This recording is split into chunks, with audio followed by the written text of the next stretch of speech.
everyone. Thanks so much for listening to Musicast. This is a reminder that if you know someone who would be a great guest on the show, you should go to the F-Flat Books website, click on any of our blog posts, and click on the nomination form. You can also send us information directly by emailing musicast@fflatbooks.com.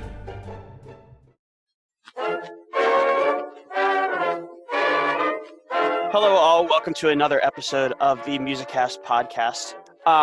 We are doing our due diligence, and since tis the season for football, that also means it's the season for marching band. So we wanted to take an episode and gather a collective group of high school directors around the country, kind of in different places. So we kind of pulled some names of people that we know, and to best just give an idea of for our listeners, since they won't see the video, I'm going to have them introduce themselves just so you can kind of put their names with their voices as they go. Matt, why don't you start us, because you're right next to me. If you just want to tell us who you are, where you teach, and why you chose the path you did. Sure. Hi, everyone. My name is Matt Collins. I'm in my third year as a band director at Duxbury Public Schools in Duxbury, Massachusetts. I'm originally from Pennsylvania, grew up with some of the folks on this podcast. I went to Penn State, graduated from there in the spring of 2018. I should remember that. Along the way, when I was back in middle school, I first heard that you could be a music teacher for the first time from my middle school band director. It never clicked with me that my music teachers were getting paid to do that. So I thought that was really cool, because I thought, oh, I can do band all day. And I love band. And as I went through middle and high school and I started getting more and more involved in my district's band programs and such, I started to really fall in love with it, and I started getting little teaching opportunities, and each like tiny one I did, like getting to teach like a trumpet lesson or getting to teach like a little bit of marching band basics. Just like, I know, it was like a bug. It bit me, and I had to get more of it. Getting to help people and show them how incredible music was and everything was just too good to pass up. So I went to Penn State and got a degree in music education. When I was at Penn State, I also spent my summers doing a couple summers of drum corps. I marched with the Madison Scouts, taught them for a little bit. And then when I graduated, I was really looking to just sort of get out of PA and just see more of the country. I got to see a decent chunk of it with drum corps. And I just started applying everywhere. I was like a machine applying for jobs when I was student teaching. I racked up something like 55 jobs I applied for in a month. And this job opened up here in Massachusetts. I had never heard of the town or anything, but I watched one YouTube video and was like, ooh, they got a good band program. And I was fortunate enough to get interviewed and get offered the job here in Duxbury. And along the way, there's certainly been some like tough stuff, but I always come back to the idea of just, I love getting to make music with other people, and I love getting to share that experience with other people. And that's why I'm a band director. In terms of what I do here in Duxbury, I teach high school and middle school. I teach our 3 high school concert bands, 2 of our 3 7th and 8th grade bands, 1 section of our 6th grade band, and a couple beginning trumpet lessons at the 5th grade, in addition to some after school band stuff. And I'm also on staff with the Pacific Crest Drum and Bugle Corps now as a trumpet tech during my summers. So band. Aaron, how about you next? Yeah. Hey guys, my name's Aaron Duggar. I am a band director at Prosper High School, just north of Dallas, Texas. Also went to Penn State with Matt, Chris, Marissa. Graduated in 2016. I think growing up, I just had a plethora of great mentors and influences that kind of led me to where I am now. My mom was a band director, aunt and uncle were band directors, my dad's a teacher. So just a lot of educators in the family. And then I hit high school, and my high school band director, Jamie Gore, and my tuba lesson teacher, Chris Hornick, were just great people and loved their job, loved coming to work, loved working with kids. And I think there's a combination of all that kind of led to the perfect storm of music was for me. And I just kind of went into music education and never looked back from there. Like Matt and Chris, I also marched drum corps. I marched at Bluecoats for a few years, and that's kind of where I got my first taste of Texas. And there was no looking back from there. The support for music in Texas and just the quality of the programs. I moved here and didn't look back. I've been here for 5 years and I'm still going strong.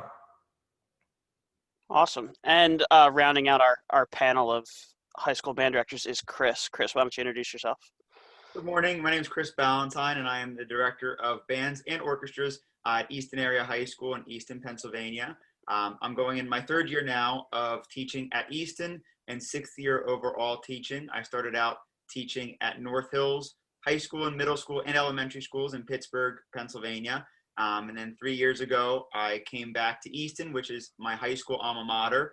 And like I said, I teach band and orchestra here. I'm a graduate of Penn State, like Matt and Aaron and Marissa. I graduated in 2015, and I also did March Drum Corps with the Blue Coats in 2014.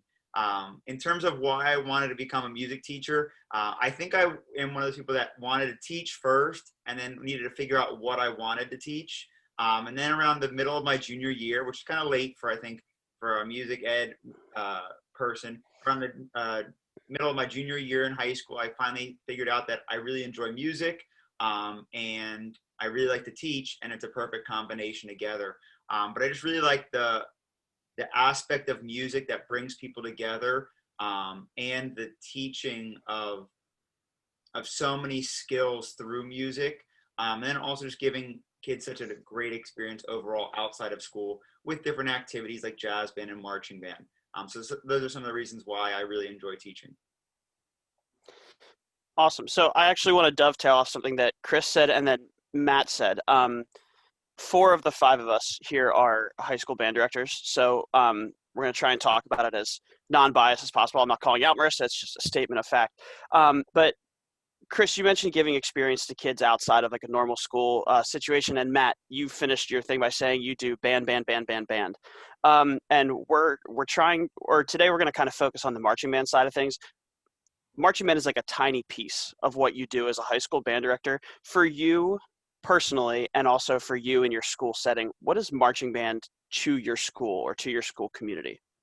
And everyone can just jump in as you go. So for us, I think marching band kind of feeds into the rest of our band program. How we have it set up at Easton is that every student involved in a concert band is also involved in the marching band. And with the exception of color guard students, every person in marching band is then also involved in a concert band program. And like I've told students before, the more time they get on their instrument and spending with each other, A, the better they're going to get at their instrument, and B, the more they're going to get to know one another, which I think then makes the ensembles play better. For our marching band on a typical year, we're at every Friday night football game. We do competitions and those things. So it is definitely a central part of our program in the fall. And I think it sets the tone for our band program for how our year is going to go in terms of student leadership, in terms of how we work together and all of those things. When you have all of your kids involved in your concert band program as well as your march band program, do you see any kind of, I don't necessarily have that set up in that way, and I'm just curious, do you see a disparity in public view of, do they see marching band and then they're kind of surprised that there's more underneath it, or do you get to pull that audience and that community involvement from marching band through to your concert program as well? So I think for us, at least, our kids love marching band, or at least I should say the majority of them. They love that Friday night football game atmosphere. In terms of visibility of our program, the marching band is by far the most visible aspect of the program, and it's an ambassador because it's one of the more easily traveled groups in terms of, we are at Friday night football games, which bring thousands of people. We do travel, we traveled to Florida last year, those types of items, whereas some of our other ensembles, yes, we travel, but it's a little bit harder to do so. Like a string ensemble, like with our chamber strings, we travel, but we're inside more than we are outside. And so it definitely is a more visible aspect, but I think it has bolstered our band program because of the fact that we have students in both concert band and marching band. Awesome. Matt, Aaron, how about you guys in terms of where it falls in your community and your school? We're probably unique in Texas where marching band is absolutely the cornerstone of our programs. But as far as the community, marching band is viewed probably just as high as football in many places in Texas, where Friday night isn't Friday night without the band, and it's also not Friday night without the football team. We kind of coexist together through the fall. And what that does, it allows us to, we get a lot more funding than a lot of places. We have a lot more community involvement than a lot of places. Just like Chris, we are, every kid in marching band is also in concert bands. And our curriculum for the fall is basically marching band through November. And obviously this year is a little bit different. And that goes even to the students' schedules. Many schools will have all of their marching band in one class for the fall, so that you can do things like start rehearsal at 7 a.m. and go all the way to 10. And most of that is then school time.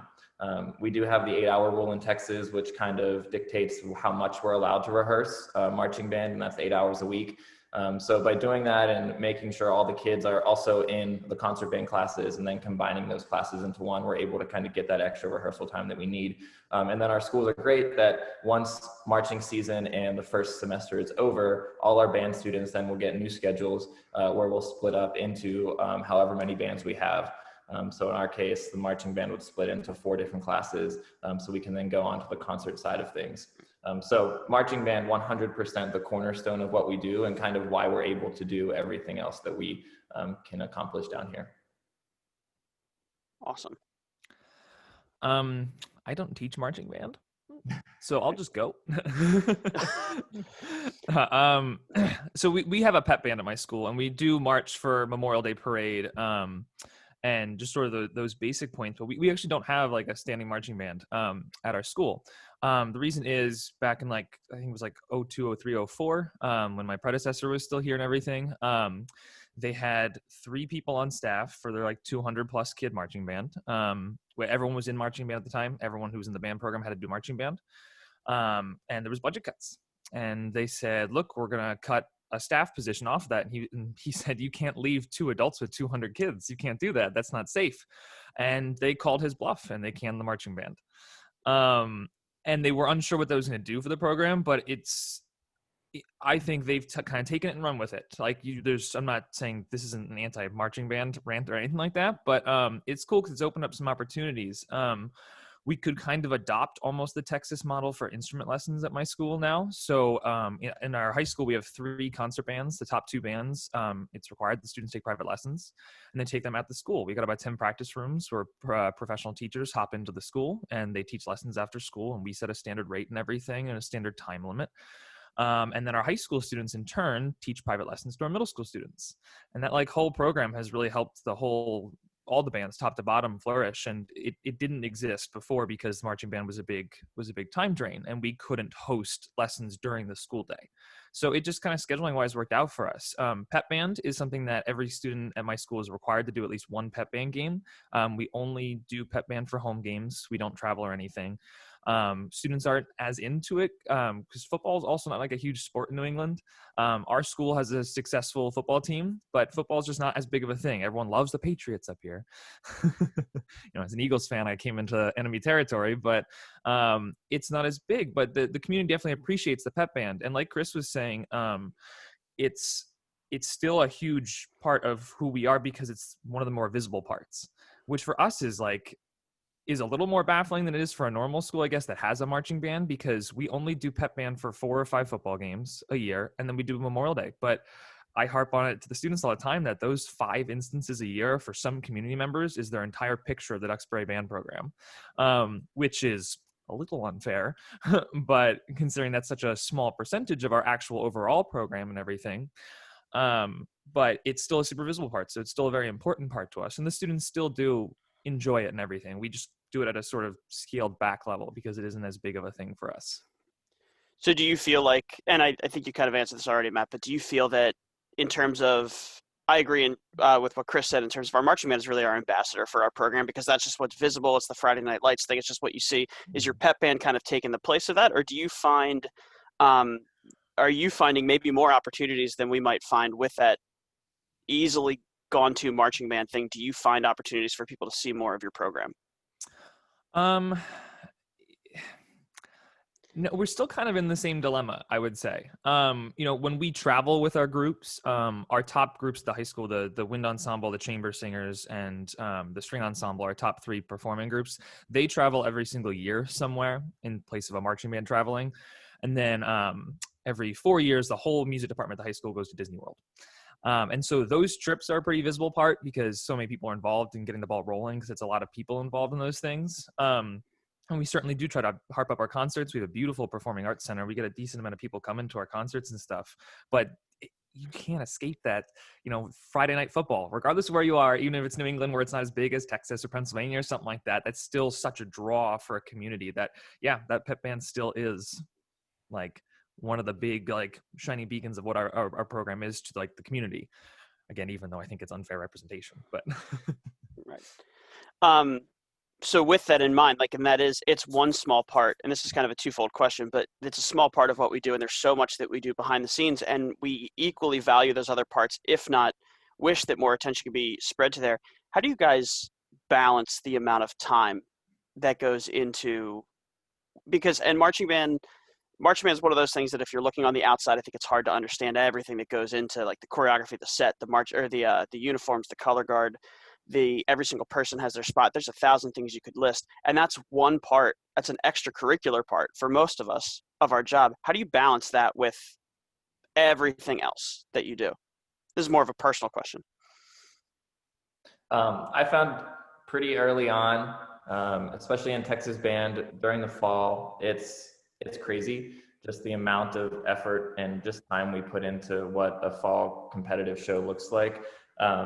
It is always okay to say no at times. And if it's 6 o'clock on a Friday and you're still at school, like, it's okay to it can wait until Monday. And finding those times, and it's hard, like, it's really hard to step away sometimes, but finding moments where it's, okay, this can wait. I just need to go home and be with my family or my dog or whatever, and just take any little bit amount of time that you can, just to find yourself and spend time with yourself and with your friends and family away from the daily grind of what is being a high school band director.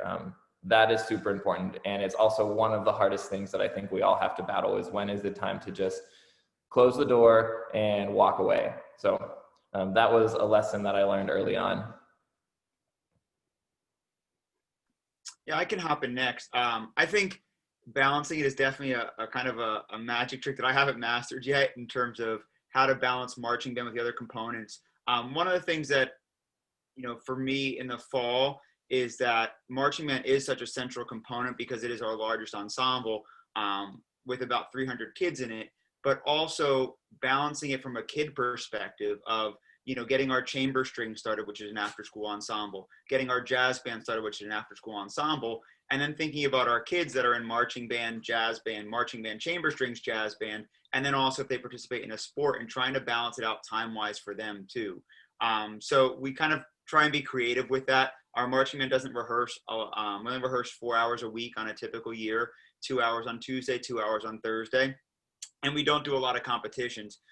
But in terms of a balance standpoint, I think it's important to think us, like, as professionals, how are we balancing it with our personal lives, and then also for the kids too, because I think now more than ever, kids are being pulled in so many different directions with academics and other ensembles and other sports and tutoring and those things. But I do think the experiences the kids get through marching band and everything else is so important, which is why we do start our jazz band in the fall and we do start our chamber strings in the fall, so that those students can also get those experiences. I so love that idea of, like, balancing the experiences that the kids can get. Do you feel that that approach that you have is agreed upon and met from maybe from like a parent or an administrative perspective? Because my challenge in that, and I absolutely agree with everything that you said there, is they want marching band so at the forefront at different times that I think it becomes very hard to balance giving the opportunities, like Chris said, and saying no, like Aaron said, because at a certain point, the only person that's going to give in that way is you, and really, honestly, the kids. And I think sometimes that gets kind of lost in it in terms of that. Do you feel that approach is met positively for you, Chris? So I think that I always try to put in my mind what is the most important to support our community at that moment. And I can give you an example, like this past Wednesday, we typically play for every athletic event. We play for their senior night.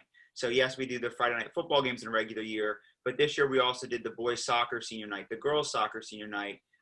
We did the field hockey senior night as well. And for example, like this past Wednesday, we had our jazz band rehearsal that overlapped with the boys senior night. So what we did is I had jazz band in sectionals while I took a small pep band down to play for the boys' senior night. And I took a couple kids from jazz band because that's the only thing we do all year for that boys' soccer team. And when I think about it, we want to make sure, I think our role, or one of our many roles, is to support our school and support our community. So in terms of balancing it, yes, I think there's a lot of give and take. And like, for example, we took a little bit of jazz band time, but in turn, I think we supported our school. And I think it made our school more connected because, yes, the cheerleaders were there, the band was there, and the soccer players were there that day. So I definitely think there's a give and a take. And like I said, I don't think I've mastered it yet by any means, but I do try and always think of what's going to be the best for the kids and the school when trying to figure it all out. Awesome. Matt, how about you? Back to that kind of original, how do you balance all of it? Yeah, so I don't have as big of a marching band component. Once we spend the first like couple of weeks of school getting everyone playing the pep band material, and then we're off and running. So for me, it's the rest of it. It's the concert part of it. Because I do teach 5 through 12 band. So when like December rolls around, I'm doing 2 concerts a week. On top of normal after school rehearsals for like I teach a jazz band and all sorts of stuff.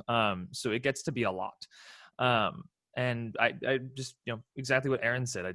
I'm very, very bad at saying no. And I've been learning to say no more and carve out time. I'm someone who I need to have a schedule. So I need to schedule relaxation. And like, I used to joke that I just schedule happiness times. Like I had to like say, okay, no. This weekend, it's not gonna be any work. This weekend, I'm gonna go see a movie or I'm gonna go hang out with friends. Like I had to put that in my calendar. Otherwise I'd be like, but I could be doing work.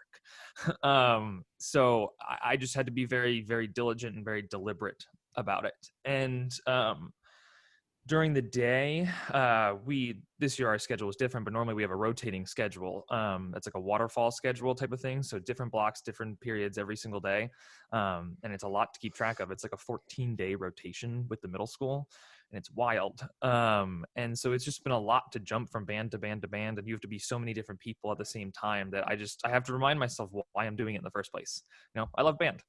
And especially now with COVID and everything, the first day we got to play live in person with a couple kids in our tent outside where we now have to rehearse because of new restrictions. We heard them play like the first couple notes of Holst's First Suite in E flat, the march. And I started tearing up. I was just like, oh my God, this is why I'm doing this. That's right. For these kids, for these people who are here in person and we're like playing some music together and everything. And that made me so happy. And, I just have to remind myself and like soak up those little moments of why we do what we do. So to go off of that, and we might have all answered that question on this second question unintentionally, but if you, knowing what you know now and having to have those moments, like you said, Matt, where you scheduled relaxation time, or Aaron, you learned how to say no, what is one thing that you wish if you could talk to you leaving college? And this is interesting because you all actually went to college together, so you probably have a fairly equal level of like approachability in terms of it. What would be the one thing you wish you would have known before you started in the positions that you're in now?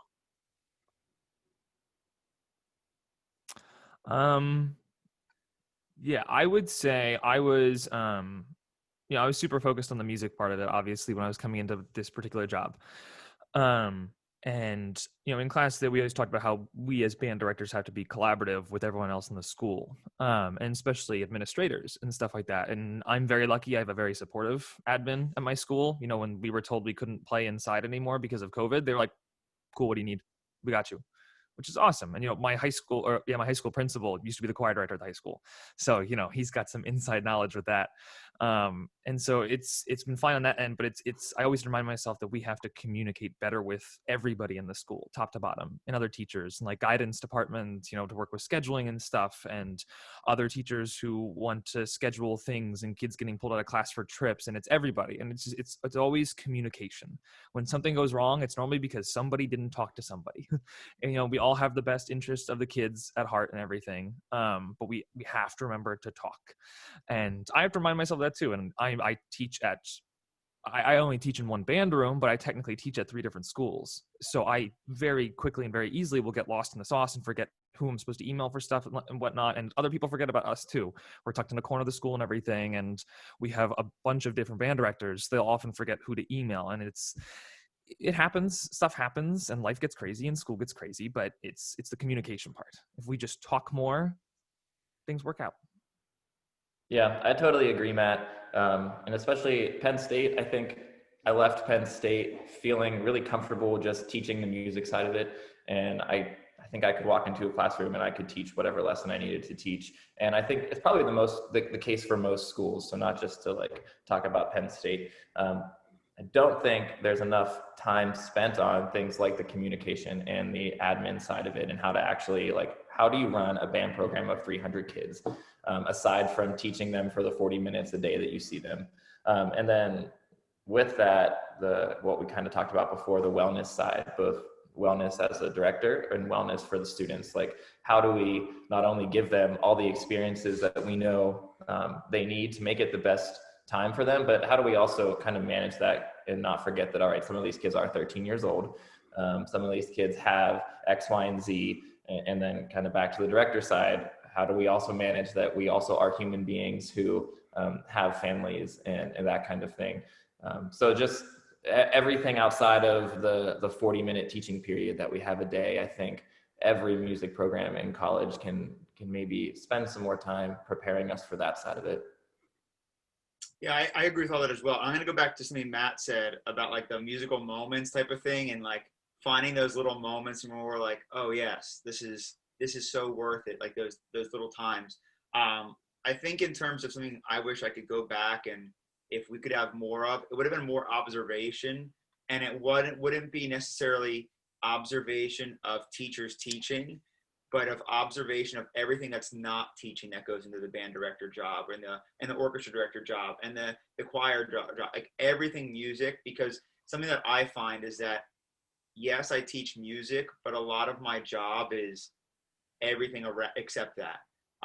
Like 80% of it, I'd have to say like 80% of it is taking care of the logistics and the emails and the communication aspect. And something else that I think is really important too is the advocacy part. And I think a lot of people associate advocacy with when things are not going well, we all of a sudden decide to advocate. And I think that's the exact opposite of what advocacy should be. It should be proactive, always being visible in our community. And I think that's something that I have learned over the years, is that advocacy should always be done all the time. And how are you advocating for your program? How are you getting out to the community? Does the community know who you are? Talking about your administration, your parents, all of those things. That's something, I think that observation component and the advocacy component are two things that I wish, going back, I would have said, learn more about this, Chris, during that time.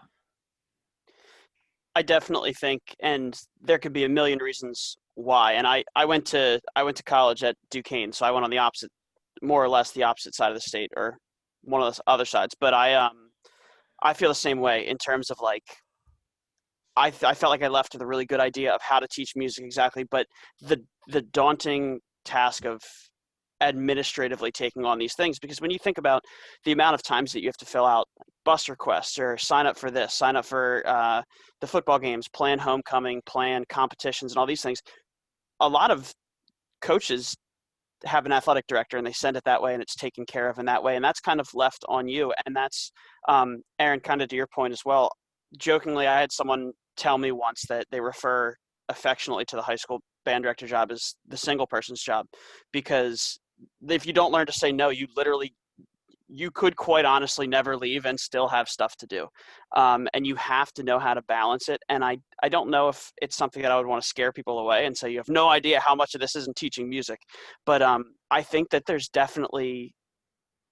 room for it to be explored more on the college side of things, because it can become overwhelming. You can be talking to you have 3 schools that you have to talk to, Matt, and you could end up down a rabbit hole of emails in 2 hours if you don't stay on top of those. And that's not why we become teachers, but it's just an aspect of it that has to be maintained and have to be done. And I think we put it off because it's not the fun side. Yeah, and I would say shout out to Mr. Greg Drain, or he might be Dr. Greg Drain now, at Penn State. He was the only professor I had who mentioned that other side of it. I took his teaching marching band class, and he had this whole day where we sat down with an athletic director from an actual high school, and we zoomed in this athletic director and got to ask that athletic director all these questions, like, how do you want a marching band director to interact with you? How do you want all this stuff? And he kept coming on the same stuff. He's like, just talk. He's like, I want the kids to have fun. I want the people to be at games. I'll buy you equipment. I don't care. Let's just get this done, And so that was cool. I wish we had more of that. Kevin, you mentioned like not to discourage anyone. And I think this conversation probably happens in most professions where you have to learn how to, find the balance. And I think what makes our profession so special is that the positives 100% outweigh any perceived negative that we might talk about. And it's those aha moments that you get to see with your kids every single day. And even with COVID, you still get those moments. And I think that's to maybe encourage people to the profession is even when things are how they are right now, we still are able to find those moments that make everything worth it. So I think that's important to note. This isn't to discourage anyone kind of topic. Yeah. And I would even throw in, because I was thinking about when Aaron and I were in college, we taught at Loyalsock Township Area High School marching band. We would drive out there on Tuesdays and Thursdays and teach the marching band. And it was an awesome opportunity. The band director there, Ryan Bulgarelli, gave us. And I think it's going on with Aaron said, it just coming out into the field, coming out of college, you just have to be more realistic, right? Because in college, you get all these great music teaching experiences and everything, and they try to focus on that. And that is something you should totally focus on. And don't be a pessimist about the other stuff, but just be realistic and remind yourself this isn't all of the job, right? Because Aaron and I would pop out to this marching band. We get to teach band twice a week, then we get to go home. And like Ryan, the band director there, was then left with all the logistics of ordering the buses and doing all this stuff. We weren't leaving him high and dry. Like it was his job, but Aaron and I kind of got like, almost like the glory version of teaching and everything. Cause we didn't have to worry about the super stressful logistical side of it. We got to just teach band and then go home. I think just to that point and like those aha moments, the one thing that I think I've come to appreciate, and this might be a little more special in my instance, is kids are like high school kids especially are way more perceptive than I think we initially might give them credit for. And when you have those super stressful, like doing all the logistics and doing all these crazy things, they see it and they can like tell that you're going through that. But then I think it almost, when we have those moments or you have the Hulst moment and you see it and you hear it and they see it and they hear it, they get and they can acknowledge the work that went onto it from every end. So that when you have the moments of like hours of practice and you're not having as many public performances, or you're taking care of the logistics of how to get them from point A to point B, they start to understand and appreciate the amount of work that has to go on from all end of it. And they become like partners in it. It just makes it makes those moments less stressful. I think if you had to completely leave the kids, shut yourself in a closet and do it, it'd be more stressful. But I think they know what it's for. And I think that becomes really fun to collaborate with them in that regard. So one of the reasons that we picked you guys to talk to was because you're on the younger side of your profession. So you've been out of college long enough to be able to look back and reflect, but you're not so far into the profession that you've forgotten what it's like to be a college student quite yet. So we're interested in kind of the larger concept of music education. What do you think is one difficult thing that people often don't talk about in our profession that needs to be discussed more?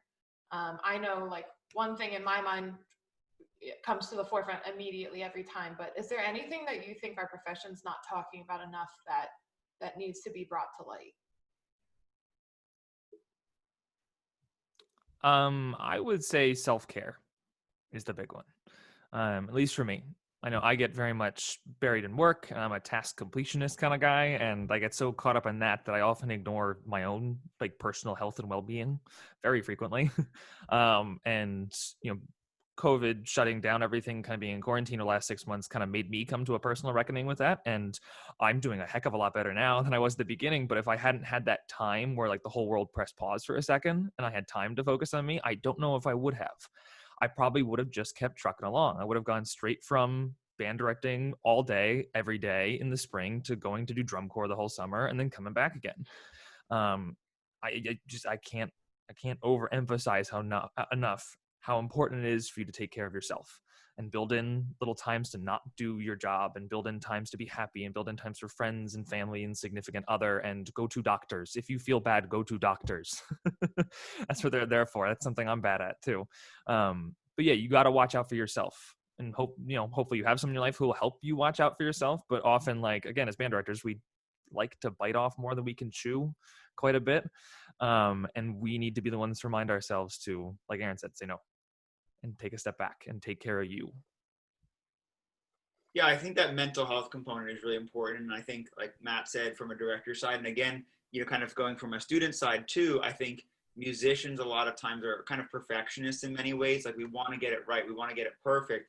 And you think about like district band, district orchestra, region, states, like there's so much pressure put on kids a lot of times that I think from a mental health standpoint, they feel like they have to be perfect all the time. And that's something that, it's a process. I think the process and how we get to that end product is more important than the end product. I think that's important for kids to know too, is that it's okay to make a mistake. That's how we learn. And that scale doesn't have to be perfect on day one, or yes, it might take us longer. But I think that's something that I think during this whole quarantine and COVID, I think the mental health of students now is something that should be at the forefront of all of our minds, because they are going through a lot socially and emotionally. And like I said, I think they have a lot of demands to be perfect all the times. And it's okay to not be perfect. We need to be who we are. Try our best, but that's important to me. So I have a follow-up to what you just said, Chris. You said, process is more important than product, that sort of thing. And you guys are spread across the country, so the expectations of your states or your programs or whatever are slightly different. Can you guys speak to your process versus product processes, and how that falls into your program, and whether or not you feel it's good for music education in your areas? So like Aaron, obviously you're working in the UIL system and there's an expectation there, whereas in Pennsylvania we don't have that. Can you just talk about that a little bit? Yeah, I do think the UIL system is why Texas band is how it is, as far as what we're able to do. If you aren't familiar with the UIL system, it's basically a governing body that governs everything we do, from how much we can practice, basically what music we play, and each respective season, marching and concert, has their own UIL sort of contest. So region marching contests all the way through state is all governed by UIL.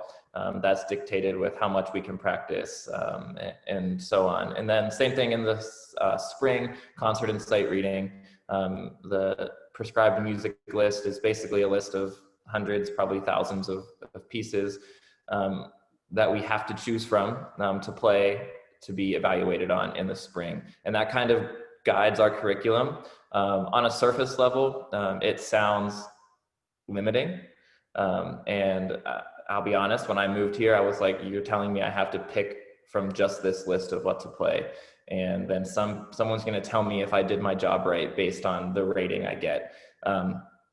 And I had to unlearn my initial reactions to that. And now, being down here for 5 years, I do think the UIL process is fantastic if you approach it the right way. So basically, if you're teaching your kids the right things and you kind of take the UIL piece out of it. Yes, there is great music on the UIL PML that I can teach my kids, the prescribed music list.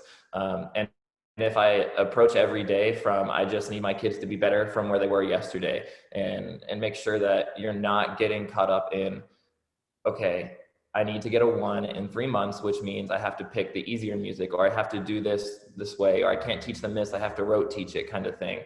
If you get caught up in that, the UIL process, it can be a huge detriment. But if you approach it from, well, this is just a checkpoint, and if I do my job as an educator and make sure I'm giving my kids the best experience with the right approach and teaching them how to enjoy music, well, you just get to UIL and you go and you play for 3 different people and they tell you that you did great.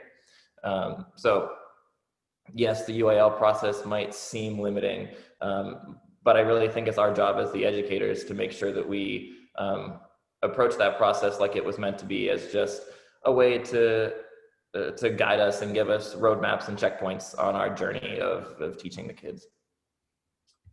I think with the process and the product type of idea, I think if you have a good process, I think the product will end up being good.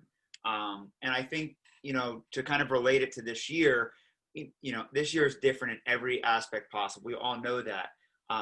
So what I've really tried to emphasize is that if we're doing things the right way as leaders, it will end up okay in the end. And something I always tell our student leaders, because I believe that student leaders should be able to run a rehearsal. I believe that if I am not there for whatever reason, those student leaders, it should be our program together, not my program. It should be our program. So what I always try and tell them is that if you're involved in rehearsal and you are engaged and contributing positively, your peers are going to feel a part of something and they're going to want to work more towards that end product. Whereas if it is just me telling people what to do as the adult, it's not going to have as much meaning and ownership. And I think that's something that is really important, and we work towards, and we're not anywhere done with it yet. And every year is different because of a new group of student leaders. But, we had a strings camp that we just finished last week, and our leaders were involved in developing the lessons, developing the activities, so that they took ownership of it, and therefore their peers saw that. And same thing with marching band. Our drum majors and senior officers developed the lesson plans with me so that they take ownership of it, and therefore their peers can come along with it and have ownership over it too. So, can I ask one more follow-up? Sure. Thanks. So to show my cards a little bit, a lot of my current research and work in grad school was surrounding creativity, composition, improvisation, that sort of stuff, because I felt it was something that severely lacked in my music education growing up. Does anything like that have a place? Is there time for that in your programs where you're doing all of these things and you're performing for all of these people? So does that have a place in these programs where you're always performing beyond jazz band? I would say for us, and my job has taught me a lot in the sense that I see the full scope of kids starting to graduating in my job. I haven't been here long enough to see a whole class through or anything yet. But the three other band directors that I share this workload with all teach that same gamut that I do. So it's been really interesting because Massachusetts, I'll call out Massachusetts here for a second. They on the state website, they still use the 90s NAFME standards and everything. They don't even use the current NAFME standards. And we don't do solo and ensemble, and we don't do that stuff. We have district band, and then we don't do region band. We're too small, so we go straight from district to all state. And so it's interesting moving somewhere, because PMEA was obviously a little more structured than that and everything. And for a while I was eyeing up Texas and everything when I was in college, but then coming up here, we don't have it that for lack of a better word, extrinsic structure to our program and everything that we're going for. It's all what we want to make of it. And so because of that, there's, big dips and stuff in quality of the program from town to town, even towns that are right next to each other. And I've been interested in adding more of those components into our concert setting, but because of the way our schedule is set up and the kids, I don't know, we take this more long view to everything. We have it more segmented because we offer a ton of music tech and composition classes built into those music tech classes. And we offer jazz band too. And so it's just been kind of set up this way that it's sort of, if you want to focus on performing, you go take this class. If you want to focus on composition, you take this class, and tech, this class. And I want to start referencing it more and tying it more in together, but it's set up that way. And the kids have so much time. And I was kind of I don't know, not totally on board with it at first, I'll be totally honest. But now that I'm starting to get this longer view of everything, this perspective of how much time these kids have in this music program and everything, I do see that they can still learn all these things without everything being put into one music class. Not saying it's a bad thing, but it is possible if you do it right. And I think it's just easier for us, at least at my particular job, to take that view because we are all involved start to finish. So we can curate. It's not we're we're trying to curate it this way, and then we hand off the students to another teacher at a different school who we never see, and we never see these kids again, and we just hope it worked, So I think it depends on where you are, would be my short answer to that. I think kind of this goes along quite a lot with Chris's point, and I think also to both something that Aaron and Matt said is, I think for me, one of the big things is this instilling intrinsic motivation in the kids, because I think that we as directors have this ability to listen and reflect and rehearse and move these different things around. But if you're in a position where Chris is, and all of a sudden he starts to say, well, what do you think? And we kind of made this joke on a podcast before of like, it kind of takes a long time to get a kid to a point where you go, what do you think? Or how did this sound? Or how can we make this different? And sometimes they look at you and go, no, we don't get asked that. Like, I don't know how to do this different. You're supposed to tell me and I just do it and it's fine. And this involvement and this investment into how to make it better, and this idea of for better or for worse, the program is your program, is something that is hugely beneficial. It's very scary at first. And I've worked with Marissa a decent amount on her graduate work. It's very scary for the kids at first because they don't want to have that much ownership, because they don't know what to do with that much ownership.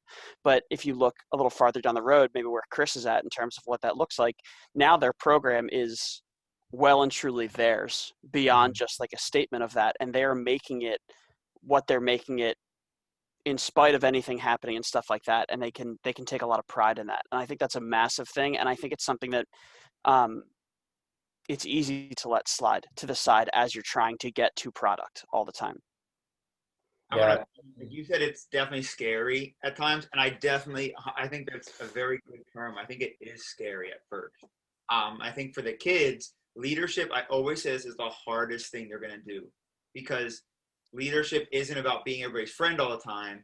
It's about looking somebody in the eye that might be your best friend. And if they're not doing something that is benefiting the program, saying, this is not benefiting us.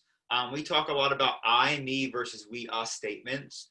And as leaders, like, we can say, I don't want to do this, but the first word we used was I. And is that really what the program needs? Or this is going to be the best for us, or we want to take this step. And that's something that I'm trying, as I, keep teaching, is to expand it not just to our student leaders, but to everyone in the program of, is what we're doing the best for the person next to you? And then that relates to practicing. Do I practice for that person next to me, or am I practicing for myself? I didn't come prepared today. It doesn't just affect me, it affects everybody else in that program. But I think, and I've had many conversations with our student leaders about, they are scared sometimes, because it's a lot, and they're afraid to fail sometimes, just like I am. I think we all are, but it's through that failure. Like, we had a couple of bad rehearsals this year, and it was through those rehearsals that we had an hour-long conversation after that rehearsal, and we picked up the pieces and we said, we're going to make this better. And then every single time, the next rehearsal was one of our best rehearsals, because they learned from it and they said, okay, this is where we made our mistakes and we're not going to do that again. And I think that just goes to show the process is more important than that product. And I think from a student leader perspective too, one of the things that can be very scary for the kids is, I love the idea of the I and me versus the we and us statements, because I've had experiences where you have those rehearsals that don't go well and you see the focus kind of break. And as I watch it break in my freshmen, the first thing I do is I look at my student leaders and see what they're doing in that moment. And if I see them breaking as well, when the next conversation that comes up is, we need to work harder, we're not doing X, Y, and Z. My question is, what were you doing as student leaders to help or alleviate that situation? And that's a hard thing for them to, they're smart enough and they're old enough, mature enough to recognize that rehearsal didn't go the way it should have, but for them to take ownness of, I was part of the problem, not just I didn't have a successful one, is a hard thing for them to do. And the more often that the underclassmen see their leaders taking that ownership, then they feel like that's just the expectation and they move through it for sure. I think scary is a perfect word for it, even if they don't want to admit it at first in a student leader perspective. It's kind of to maybe start to tie this up. What do you see as the future of music education or band directing, especially coming out of COVID, where the whole world was put on pause for a second? What do you think next year looks like, or 5 years from now? Is it bright? Are we going in the right direction? Or, are there things that we need to work on? I think, in my opinion, may be different than some. I think that I'm super excited for what happens next, especially in Texas, where we are so focused on getting to our first competitive goal. And then right away, once the marching season's over, we reset and our next focus is on our next competitive goal. And I think we lose sight of making our students just have great experiences through music in that. And I think this whole experience of what COVID-19 has done to music programs, at least for us, it's kind of made us unlearn how we approach band. And now we're not focused on competitive marching band, and we don't know what concert and sight reading is going to look like. So we're focused on things like, how do we just make this a good experience? And we're able to do more things outside of just, you come in the concert band and you play a concert F for 20 minutes and then you read your music and then you leave. We can give them more holistic musician experiences and kind of go back to the creativity piece that you talked about, Marissa. When this is all over, whenever that might be, and if we never go back to what the old normal was, I really think the silver lining of this is we're able to kind of step back from the competitive piece and focus on our students, and did we give them the best experience possible, and using the tools that we're finding now, just by having to rework our curriculums and the way we approach band. I think that the future is incredibly bright for music, for the people that let it kind of morph into something new. So I'm excited. I'm super optimistic about what the future for music holds. I think that there's a really nice sentiment in terms of what Aaron just said of like, and we've talked about it. None of us went into teaching because we won a championship and we wanted to win more championships. We did it because the emotional impact we had with music, or we knew we wanted to teach and we just wanted to know how to do it. And I think there's this, and I don't mean this in a negative way at all. There's kind of this beautiful, like, it's time to put your money where your mouth is thing, because there are no more competition elements to like get lost in anymore. It's a matter of, you say this is a holistic, good experience for the kids. There are no more barriers, make it work. And I think what comes out on the other side absolutely could be very exciting in it. I don't want to jump the gun on Matt and Chris. Sorry, Chris, go ahead. I agree. I think the future is really going to be a neat thing to see and move towards. I think it will probably never be the same as it was, but I think that's because we're all hopefully going to be learning, and we have learned about what we can do to make it better. And like you said, it isn't always about that competition. It isn't always about that end performance. But I know for me personally, I've learned a lot over the past 6-7 months about what I can do to be better as not just a music teacher, but also as just an overall teacher and a mentor to people. And I think some of our processes, like I was telling a student yesterday, some of our processes are going to be more efficient now because we've been forced to make changes now. And I think moving forward, we're going to hopefully be healthier mentally and physically and emotionally because of what we went through. So I do think the future is bright, and I think we don't know what it's going to look like, but I think what our actions are now is going to shape the future of each of our programs and our music as a whole. Yeah, I agree. I hope it doesn't go back to normal. I don't see how it could. Like, I really don't see how it could, but that's me talking now. Last year I couldn't see how the world would just go on pause either. So I hope it doesn't. And I hope we don't forget this anytime soon, because it has taught us so many of those valuable lessons that we need to appreciate what we have when we have it and soak up every single second of it. And we got to have fun. I am very much a goal-oriented person and very much like task completionist, like I mentioned before. And especially with like teaching middle schoolers has been the hardest part of my job for me. I don't think the way a middle schooler does. And even when I was a middle schooler, I didn't think the way a normal middle schooler did. And I just it's been such a hard piece for me to wrap my brain around and everything. But over the past couple of weeks of playing with these kids outside in the tent with whatever instruments show up, while it's like we're in a seaside town, so the wind's going, there's seagulls and everything. We're just like, I'm happy we're playing this piece called Zombie Stomp. Great. I'm happy we're here making some sort of music. So I just enjoying those moments is gonna be the best part. And I'm definitely gonna keep reminding kids, hey, remember when we couldn't do this? Like, it was so bad. And now we actually can do something, and we can appreciate the good times together and appreciate the communal aspect of band and the communal aspect of music making, because that's the best part. I would love for them to all know all their scales, but that doesn't matter if we're not together, being together, making music together. Well, from a perspective of, I know that you know this, and I know it is moderately me preaching to the choir because I'm a band director as well, but for the benefit of your students, they should be so appreciative of everything the three of you do and trying to innovate and change and make the best out of situations, because it makes all the difference in the world right now for sure. So, and thank you for giving up. We talk about time, and relaxation. Thanks for taking an hour to chat with us about what you do while you're not relaxing, to kind of give us a little perspective to share with other people as well. Thank you guys so much. We really appreciate it. Oh, thank you guys. It was fun. We should talk more. Yeah. Absolutely. So with all of us here, there's a lot of people in here in this episode, a lot of different places and a lot of different things. We're going to talk to Matt, Chris, and Aaron about what they'd like to share and where they would like to do. So if you are listening and you want to check out any of the programs or anything that they are talking about, we're going to put a bunch of information in the description of this episode on the F-Flat website. So you can find some links, bios, anything like that to get in touch with these guys to see what they're doing and stuff like that. So thank you again, the three of you, for hanging out with us on a Sunday and chatting.